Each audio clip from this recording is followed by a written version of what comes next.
வணக்கம். இது பரதி ஊடகத்தின் காலை நேர பிரதான செய்திகள். சுமார் 1 வருடம் பிணை இல்லாமல் தடுப்பு காவல் விதிக்க அனுமதிக்கும் சட்டத்தின் கீழ் தன்னை கைது செய்ய திட்டமிட்டிருப்பதாக முன்னாள் அமைச்சர் உதய கம்மன்பில தெரிவித்திருக்கின்றார்.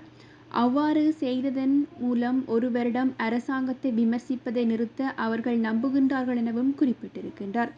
தன்னுடைய சமூக ஊடக கணக்கில் காணொளி வெளியிட்டு இந்த கருத்தினையும் உதய கம்மன்பில அவர்கள் வெளியிட்டுள்ளமை குறிப்பிடத்தக்கது. கம்மன்பிலவுக்கு எதிராக விசாரணை தொடங்கப்பட்டுள்ளதாக குற்றப்புலனாய்வு திணைக்களம் சமீபத்தில் கொழும்பு கோட்டை நீதவா நிலுபுலி லங்காபுர தெரிவித்திருந்த நிலையில், முன்னாள் அமைச்சரின் ஊடக சந்திப்பில் கருத்து தெரிவித்து தொடர்பாக அக்டோபர் 12, 2025 அன்று பெறப்பட்ட புகாரை தொடர்ந்து விசாரணை ஆரம்பிக்கப்பட்டதாக சிஐடி அதிகாரிகள் நீதிமன்றத்தில் தெரிவித்தனர்.